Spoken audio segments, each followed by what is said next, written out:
ہے نوریوں سے اونچا جس کی جوتی کا مقام، خیر الورا تیری بلندی کو سلام۔ معراج کا ہے واقعہ قرآن میں لکھا، معراج کا ہے واقعہ قرآن میں ہے لکھا،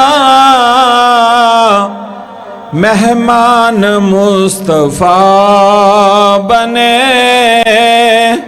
اور میزباں خدا۔ اس وقت مصطفیٰ کو معراج ہو گئی، خیر البشر ہوئے جب خدا سے ہم کلام، خیر الورا تیری بلندی کو سلام۔ آؤ بسم اللہ، آؤ شاہ جی۔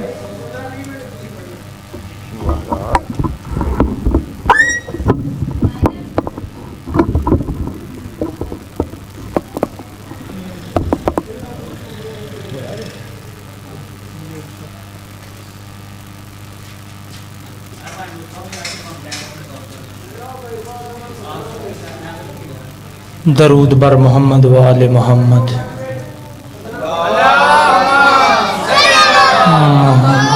آل محمد۔ ماشاءاللہ لا حول ولا قوة الا باللہ العلی العظیم۔ فاعوذ باللہ من الشیطان اللعین الرجیم۔ بسم اللہ الرحمن الرحیم۔ الحمدللہ الذی جعلنا من المتمسکین بولایت علی بن ابی طالب، بلند صلوات۔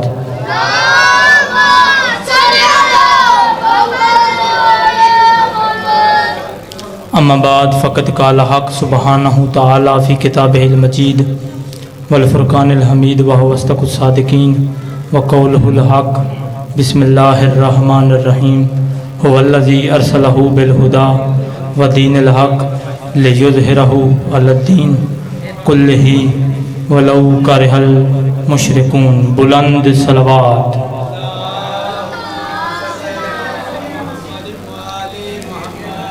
رب اشرح لی صدری ویسر لی امری واحلل عقدۃ من لسانی یفقہوا قولی۔ دعا ہے کہ آل محمد کا عظیم ترین خالق بانیان جشن کی اس پرخلوص محنت کو اپنی بارگاہ میں قبول و منظور فرما۔ میرے اللہ بانیان کے، حاضرین کے، ذاکرین کے رزق معرفت میں، رزق ولایت میں مزید اضافہ عطا فرما۔ میرے اللہ ہر ہاتھ کو شرف بخش کے وہ ذریعہ عباس کے ساتھ مس ہو سکے۔ میرے اللہ کسی بھی مومن موالی شیعہ کی آنکھ کو اس وقت تک موت کے لیے بند نہ کرنا جب تک ذریعہ حسین کے ساتھ مس نہ ہو جائے۔ اس دور کی سب سے بڑی، سب سے عظیم، سب سے اہم دعا مانگنے جا رہا ہوں۔ مجھے اس شخص پہ بڑا افسوس ہوگا جو دعا کو سن کر، سوچ کر، سمجھ کر پھر بھی آمین نہ کہے گا۔ میرے اللہ ہمیں ہمارے حقیقی وارث حجت دوران امام العصر کا انتظار نصیب فرما، بعد از انتظار دیدار نصیب فرما، بعد از دیدار نصرت نصیب فرما، بعد از نصرت مالک کے سامنے شہادت کی موت نصیب فرما۔ ان تمام دعاؤں کو قبولیت تک پہنچانے کے لیے سہارا درود کا لیتے ہیں بآواز بلند صلوات۔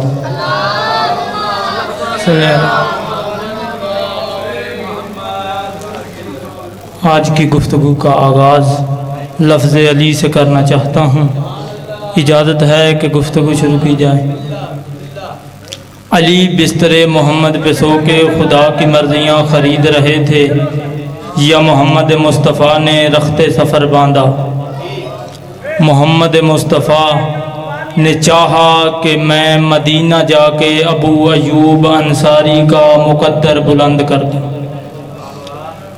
رسول مدینہ پہنچ گئے، حضرت ابو ایوب انصاری کے دروازے پہ رسول کی سواری بیٹھ گئی۔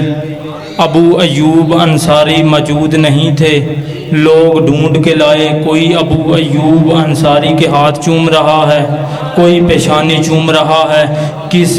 کس ایریے کی بات ہو رہی ہے، کس ملک کی بات ہو رہی ہے؟ مدینہ جہاں آج چلے جائیں نا تو روضہ رسول کی جالیاں نہیں چومنے دیتے، وہاں ابو ایوب انصاری کے ہاتھ چومے جا رہے ہیں۔ میں کہتا ہوں جس کے دروازے پہ محمد کی اونٹنی بیٹھ گئی اس کے ہاتھ چومتے ہو، جس کے دسترخوان پہ محمد مصطفیٰ ساری زندگی بیٹھا رہا وہ کافر کیسے؟ یا علی سبحان اللہ بھی کہنا چاہیے۔ ہر طرف سے اس مہینے میں بارشیں ہیں سبحان اللہ کی۔ مولوی سبحان اللہ کہلوانے کے لیے لالچ بھی دیتا ہے، وہاں درخت لگیں گے، اتنی بلند کہوگے تو اتنے درخت ہوں گے، ایسا بالکل نہیں ہے۔ چھوٹے سے واقعہ کے ساتھ میں تصدیق کرنے جا رہا ہوں سبحان اللہ کا اجر کیا ہے۔ سبحان اللہ کہنے سے نہ تو درخت لگتے ہیں، کیا ہے کہ یوسف نبی عزیز مصر کی حیثیت سے تخت پہ تشریف فرما تھے، یا دروازہ نبوت کھلا ہوا تھا، سوالی آ رہے تھے، عطائیں ہو رہی تھی، بغل میں اللہ کا فرشتہ علی کا شاگرد جبرائیل بھی بیٹھا تھا، یا ایک سوالی ایسا آیا آ کے سوال کیا بھوکا ہوں مجھے کچھ عطا کیا جائے، وہاں سے عطا ہوا۔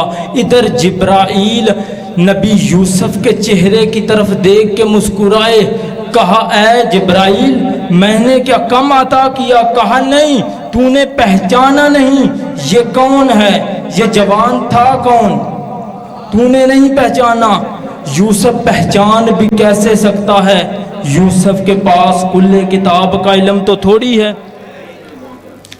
ابھی کہا گیا یا علی، ابھی کہا گیا بتائیے اے جبرائیل یہ فقیر یہ بیکاری یہ کون تھا؟ کہا یہ کوئی اور نہیں، یہ وہی تھا بچپن میں جس نے تیری طہارت کی گواہی دی تھی۔ یہ فقیر وہی تھا، وہ بچہ ہے جس نے بچپن میں تیری ماں کی گود میں تیری طہارت کی گواہی دی تھی، یہ کوئی عام بچہ نہیں ہے۔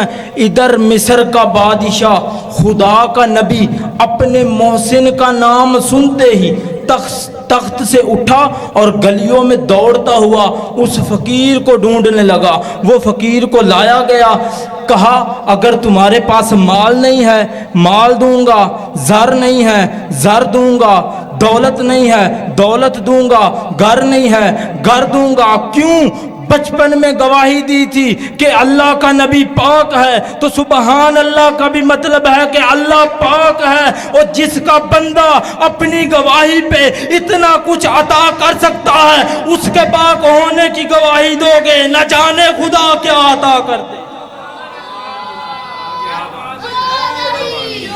یا علی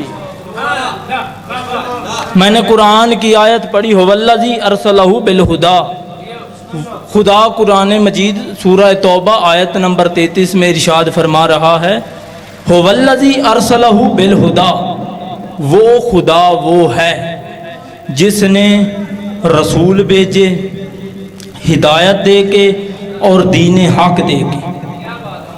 میلاد رسول تو مناتے ہیں نا، خوشی ہے، منانی بھی چاہیے، مگر اس بات پہ بھی غور کرنی چاہیے اگر کوئی سیٹھ آدمی اپنی جاگیر میں اپنی ریاست میں آتا ہے تو وہ کوئی نقص کوئی ایسی چیز اسے بہتر کرنے کے لیے آتا ہے۔ محمد مصطفیٰ آئے ہیں اپنی جاگیر میں، یہاں پہ بھی کچھ بہتر کرنے کے لیے آئے ہیں۔ کہا کس لیے بھیجا؟ دین حق دے کے اور ہدایت دے کے۔ ہدایت کیسی، دین حق کیسا؟ چاہے یہ بات مشرکوں کو بری ہی کیوں نہ لگے، کیسی بات؟ کہا ان رسولوں کو میں نے اس لیے بھیجا یہ میرے دین کو غالب کر دیں۔ مولوی سے پوچھا گیا دین کیا ہے؟ کسی نے کہا روزہ رکھو دین ہے، نماز پڑھو دین ہے، زکوٰۃ دو دین ہے، خمس بھی کھا جاؤ یہ بھی دین ہے۔ طرح طرح کے مولوی ملے۔ میں مولوی کی محفل سے اٹھا، فقیر کی محفل میں گیا، جا کے پوچھا یہ دین ہے کیا؟ جسے خدا غالب کرنا چاہتا ہے۔ فقیر کی ایک ہی صدا آتی ہے، دین است حسین۔ تو رسول اکرم کو کہا جاتا ہے وجہ تخلیق کائنات، جس کی وجہ سے یہ ساری کائنات تخلیق ہوئی اسے محمد مصطفیٰ کہتے ہیں۔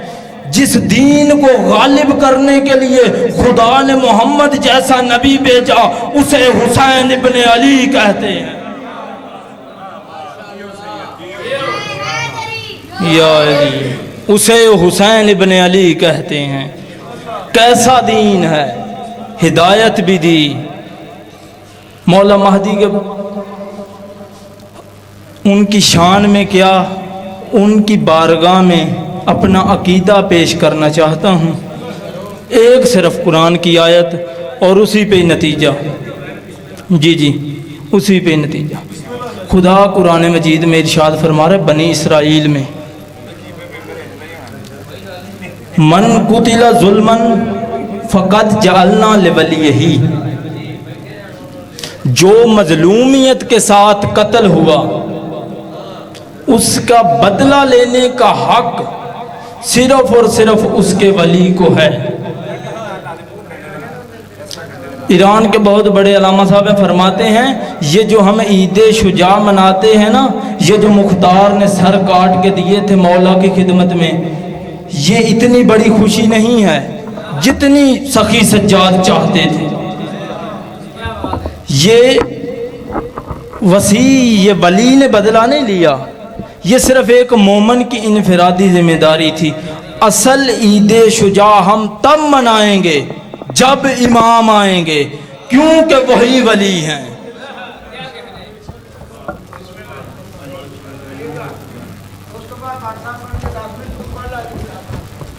اچھا جی، بابا سے بلندتر صلوات، بابا سے بلندتر صلوات۔